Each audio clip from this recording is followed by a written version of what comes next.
सुनो, क्या तुमने कभी उस खामोशी के बारे में सुना है जो कानों में चीखती हो? एक ऐसी चुप्पी जो पत्थर की दीवारों से रिसकर लोहे के दरवाहों को भी भेद जाती हो। और क्या तुमने कभी ऐसी रानी के बारे में सुना है जो सो रही हो, सदियों से नहीं, दशकों से नहीं, बल्कि इतने लंबे समय से कि अब लोगों को उसका नाम भी याद नहीं रहा। उसे बस एक ही नाम से जाना जाता था, सोई हुई रानी। सुवर्ण का राज्य एक धकते हुए दिल की तरह था, जिसकी धमनियों में सोना बहता था, जिसकी सांसों में समृद्धि की महक थी। खेत केसर की क्यारियों से लहलहाते थे। बाहरों में दुनिया भर के व्यापारी अपने अजब गब सौदे लेकर आते थे और लोगों के चेहरों पर संतोष की एक शांत चमक थी।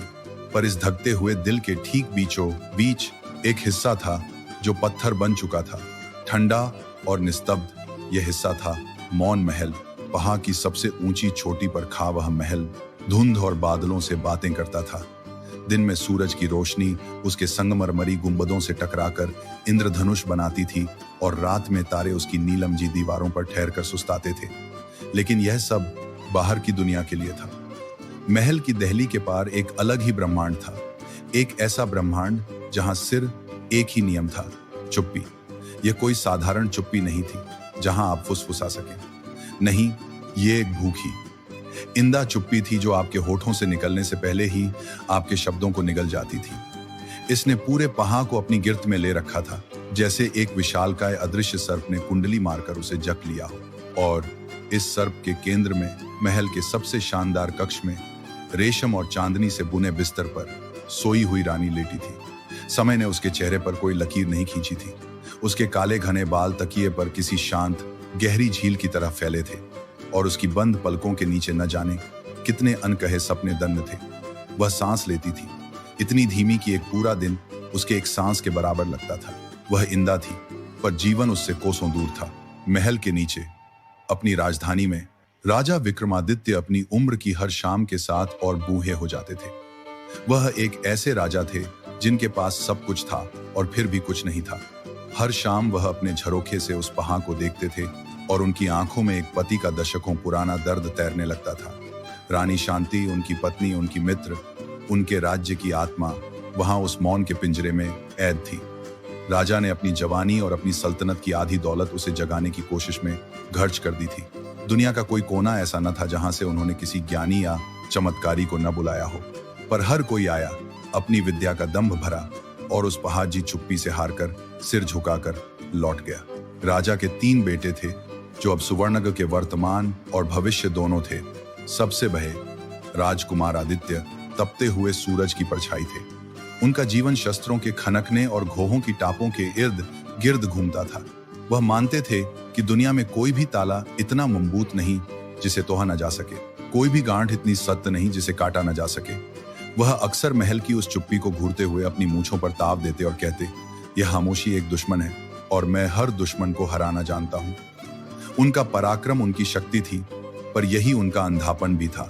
दूसरे राजकुमार भैरव गहरी रात के चांद की तरह थे, शीतल, रहस्यमयी और ज्ञान के प्रकाश से भरे हुए। उनका संसार तलवारों से नहीं बल्कि अक्षरों और प्रतीकों से बना था। शाही पुस्तकालय की धूल भरी पुरानी पांडुलिपियां उनके सबसे करीबी मित्र थी। उनका विश्वास था कि हर समस्या एक भाषा में लिखी होती है और अगर आप उस भाषा को पढ़ना सीख जाएं तो हल आपके सामने होता है। वह कहते, यह चुप्पी कोई दुश्मन नहीं, एक मंत्र है और हर मंत्र को एक प्रति मंत्र से ही काटा जा सकता है। उनका ज्ञान उनकी ताकत थी, पर यही उनके अहंकार का स्रोत भी था। और फिर था सबसे छोटा राजकुमार केशव। वह न तो तपता सूरज था, न ही शीतल चांद। वह भोर की पहली हवा का झोंका था जिसे कोई महसूस तो कर सकता था पर पक नहीं सकता था। उसे न शस्त्रों की खनक आकर्षित करती थी, न शास्त्रों के गूढ़ रहस्य। उसका मन बहती नदी के संगीत में, खिलते हुए फूल के मौन में और एक चिहिया के गीत में रमता था। दरबार के लोग और उसके अपने भाई भी उसे अक्सर भोला या यालों में खोया हुआ समझकर नहरअंदा कर देते थे। वह उस सोई हुई रानी के बारे में कभी कुछ नहीं कहता था, पर जब भी कोई उस महल का जिक्र करता तो उसकी आंखों में एक ऐसी गहरी पीहा उतर आती जिसे कोई पढ़ नहीं पाता था। और फिर एक दिन राजा विक्रमादित्य का धैर्य जवाब दे गया। उन्होंने तीनों राजकुमारों को अपने सामने बुलाया। उनकी आवाज किसी गहरी गुफा से आती हुई प्रतिध्वनि की तरह लग रही थी। मेरी आंखों की रोशनी धुंधला रही है, उन्होंने कहा, और मेरे दिल की ताक भी। मेरे जाने से पहले मैं तुम्हारी माँ की आवाज़ एक आखिरी बार सुनना चाहता हूँ। मैंने जो भी किया व्यर्थ गया। अब यह बोझ तुम्हारे कंधों पर है। यह कोई आदेश नहीं, एक पिता की अंतिम इच्छा है। उनकी नहरें तीनों बेटों पर घूमी। तुम तीनों में से जो भी सुवर्णग को उसकी रानी वापस लौटाएगा, जो भी उस मौन महल में जीवन का संगीत फिर से भर देगा, वही इस सिंहासन का, इस प्रजा का और मेरे विश्वास का उत्तराधिकारी होगा। जाओ और अपनी राह चुनो। यह घोषणा एक पत्थर की तरह दरबार के सन्नाटे में गिरी।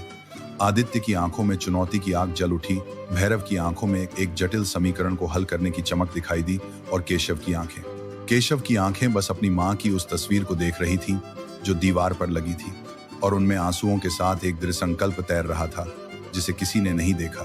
कहानी अब 3 अलग अलग धाराओं में बांटकर बहने को तैयार थी। एक धारा पराक्रम की थी, जो चट्टानों से टकराकर अपना रास्ता बनाना चाहती थी। दूसरी धारा ज्ञान की थी, जो गहराई में उतरकर रहस्य की जड़ खोजना चाहती थी। और तीसरी धारा करुणा की थी, जो बस बहना चाहती थी, यह उम्मीद करते हुए कि नदी अंत में सागर से मिल ही जाएगी। आदित्य की तैयारी किसी जंग की तैयारी जैसी थी। उसने लोहारों को एक ऐसा ध्वनि भेदन यंत्र बनाने का हुक्म दिया जिसकी गर्जना से पहा का दिल दहल जाए। हफ्तों तक राजधानी में हथौओं की चोट गूंजती रही और आयरकार पीतल और लोहे का एक दानव तैयार हुआ। उसे खींचने के लिए 100 बैलों की जरूरत थी। आदित्य अपनी सेना के साथ उस यंत्र को लेकर ऐसे चला मानो वह किसी दुश्मन के इले पर चढ़ाई करने जा रहा हो।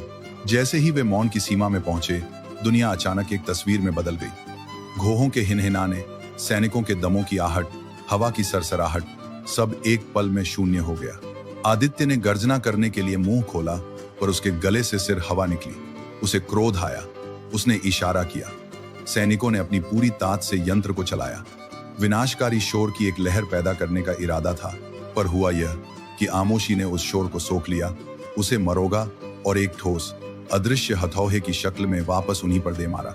सैनिक पत्तों की तरह उगए और वह विशाल यंत्र एक कुचले हुए कीए की तरह बिखर गया। आदित्य का शरीर चट्टानों से टकराकर लहूलुहान हो गया, पर उसके अहंकार पर जो चोट लगी वह कहीं ज्यादा गहरी थी। पराक्रम हार चुका था।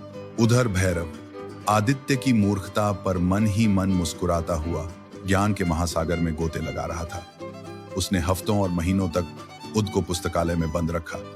वह ऐसे अक्षर पा रहा था जिन्हें लोग भूल चुके थे, ऐसे नशे देख रहा था जिन्हें दीमकों ने लगभग छाट लिया था, और आखिरकार उसे एक एंशिएंट चर्मपत्र पर वह रहस्य मिला। जब आत्मा पर मौन का पर्दा पे, तो उसे केवल 3 तत्व भेद सकते हैं: धरती के गर्भ का अजन्मा संगीत, आकाश की आंख का अश्रु मणि और दिल की बात कहने वाला मौन पुष्प। ये तीनों जब एक निष्पाप हृदय के हाथों में होंगे, तभी निद्रा का बंधन खुलेगा। भैरव के लिए यह एक नशा था, एक अफगाने का नशा। उसने अपनी बुद्धि के घोए दोहाए। महीनों की यात्रा कर उसने उत्तर की गाती हुई गुफाओं से हवा का वह संगीत चुराया जो किसी ने बनाया नहीं था। उसे एक स्फटिक के पात्र में बंद किया।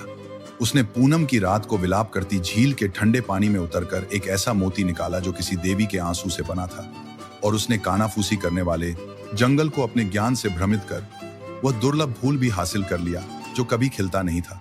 इन 3 जादुई वस्तुओं के साथ वह गुद को अजय महसूस कर रहा था। वह अकेला ही महल तक पहुंचा। आमोशी ने उसे रास्ता दिया। बंद दरवाजे उसके छूने भर से खुल गए। वह रानी के कक्ष में पहुंचा और अपने ज्ञान के अनुसार सब कुछ स्थापित कर दिया। संगीत गूंजा, मणि चमकी, फूल महका, पर जैसे ही उसने उस नीले लॉकेट को छुआ जिसे वह श्राप का स्रोत समझ रहा था, एक तेज रोशनी हुई और उसकी सारी जादुई वस्तुएं राख में बदल गईं। वह समझ नहीं पाया कि लती कहां हुई। चर्मपत्र की अंतिम पंक्ति उसके दिमाग में गूंज रही थी, एक निष्पाप हृदय। क्या उसका हृदय सिंहासन के लोभ से निष्पाप नहीं रह गया था? ज्ञान भी हार चुका था। जब यह सब हो रहा था, केशव कहां था? उसने कोई सेना या किताब साथ नहीं ली थी। वह बस चल पा था अपने घोड़े पर, बिना किसी मंजिल के। वह गांवों में रुका, किसानों के साथ काम किया, बच्चों की कहानियां सुनी। उसने महसूस किया कि रानी की नींद का असर पूरे राज्य पर था। लोगों की हौसी खोखली थी, उनके गीत बेजान थे। सुवर्णग की आत्मा सो रही थी। अपनी यात्रा में वह एक उफनती हुई नदी के किनारे पहुंचा। नदी क्रोध में थी। आदित्य ने उसे बल से और भैरव ने उसे युक्ति से पार करने की कोशिश की थी, पर दोनों विफल रहे थे। केशव किनारे पर बैठ गया और बस नदी की गर्जना को सुनने लगा। उसे उस शोर में क्रोध नहीं, पीहा सुनाई दी। उसने अपनी बांसुरी निकाली, एक साधारण बांसुरी जो उसे एक बूढ़ी माँ ने दी थी, जिसकी उसने सेवा की थी, और उसने नदी के दर्द की धुन बजानी शुरू कर दी। चमत्कार हुआ, नदी शांत हो गई और उसके प्राचीन आत्मा पुरुष ने उसे बताया कि पहाड़ों में किसी ने उसके स्रोत का गला घोंट दिया है। केशव ने जाकर उन पत्थरों को हटाया और बहते पानी को आगाद किया। कृतज्ञ नदी ने उसे अपने तल से एक छोटा चिकना दिल के आकार का पत्थर दिया, नदी का हृदय पत्थर। फिर वह कानाफूसी करने वाले जंगल में पहुंचा। वहां हवा में सरगोशियां थीं जो हर यात्री के मन में संदेह का हर भर देती थी। तुम नाहाबिल हो, लौट जाओ। केशव ने उन आवाहों से लड़ने की कोशिश नहीं की। वह एक पेड़ के नीचे बैठ गया और अपनी बांसुरी से उन्हें जवाब दिया। उसकी धुन कह रही थी, मैं सुन रहा हूं, मैं समझता हूं। जंगल जो सदियों से अकेला था, पहली बार किसी के द्वारा सुने जाने पर शांत हो गया। संदेह की फुसफुसाहटें प्रेम के गीत में बदल गईं और जंगल के हृदय में उसने उस चांदी जैसी कली को देखा, मौन पुष्प। उसने उसे तोगा नहीं, बस उससे साथ चलने का अनुरोध किया और पौधे ने खुद अपनी एक टहनी उसके हाथ में दे दी। अब केशव के पास 3 चीजें थीं, एक साधारण बांसुरी, एक नदी का पत्थर और एक न खिलने वाला फूल। ये दुनिया की नज़र में बेकार थी, पर केशव जानता था कि ये अनमोल हैं, क्योंकि ये जीती नहीं गई थी बल्कि कमाई गई थी करुणा, सेवा और समझ से। इन्हीं 3 संपत्तियों के साथ वह मौन महल की ओर भागा। वह महल की सीमा में ऐसे दाखिल हुआ जैसे कोई अपने घर में दम रख रहा हो। आमोशी ने उसे गले लगा लिया, क्योंकि वह उसे तोड़ने नहीं, अपनाने आया था। दरवाजा उसके लिए गुद ब गुद खुल गया। अंदर उसने अपने भाइयों को देखा, जो अपने अहंकार और ज्ञान के जादुई कैदी बने हुए थे। उसे उन पर क्रोध नहीं, दया आई। आखिरकार वह अपनी माँ के कक्ष में पहुंचा। उसने रानी के शांत चेहरे के पीछे उस बलिदान के दर्द को पलिया। वह समझ गया कि यह कोई श्राप नहीं, एक ढाल है जिसे रानी ने अपने राज्य को बचाने के लिए ओढ़ लिया था। वह नीला लॉकेट अंधेरे का स्रोत नहीं, उसका ऐधाना था। और वह यह भी समझ गया कि वे 3 तत्व बाहर खोजने की चीजें नहीं थी। नदी का हृदय पत्थर उसने रानी के हाथ में रखा, यह धरती की करुणा का स्पर्श था। मौन पुष्प उसने उनके तकिए के पास रखा, यह मौन की समझ का उपहार था। और फिर उसने अपनी बांसुरी उठाई। उसने अपनी पूरी यात्रा का संगीत उसमें भर दिया। नदी का दर्द, जंगल का अकेलापन, लोगों की खोखली हंसी और अपने दिल की सच्ची प्रार्थना। यह अजन्मा संगीत था जो किसी गुफा से नहीं, आत्मा के गर्भ से पैदा हुआ था। संगीत ने आमोशी को चीरा नहीं, उसे सहलाया, उसे भर दिया। और जैसे ही वह धुन सोई हुई रानी के दिल तक पहुंची, दशकों में पहली बार उनकी पलकों के नीचे आंसू की एक बूंद उभरी। वह बूंद लुक्की और सीधे उस हृदय मणि पर जा गिरी। यह अश्रुमणि था, आकाश से नहीं, करुणा से जन्मा एक आंसू। एक सुनहरी रोशनी फैली और मणि में ऐद सारा अंधेरा उस रोशनी में घुल गया, जैसे रात सुबह में घुल जाती है। महल की चुप्पी टूट गई, पर धमाके से नहीं, बल्कि एक गहरी शांत सांस की तरह। और फिर वह आवाज आई जिसने सुवर्ण के भाग्य को बदल दिया। केशव, रानी शांति जाग चुकी थी। उनकी आंखों में नींद नहीं, बल्कि दशकों की बुद्धिमत्ता और अपने सबसे छोटे बेटे के लिए असीम प्रेम था। उस दिन सुवर्ण भी अपनी नींद से जागा। कहानी कहती है कि केशव राजा बना, पर उसने सिंहासन से नहीं, अपनी बांसुरी से राज किया। उसने लोगों को सिखाया कि सबसे बही लड़ाइयां तलवारों से नहीं जीती जाती और सबसे गहरे रहस्य किताबों में नहीं मिलते। वे सिर्फ एक ऐसे दिल से जीते और समझे जा सकते हैं जो किसी दूसरे की खामोशी को सुनने का हुनर जानता हो।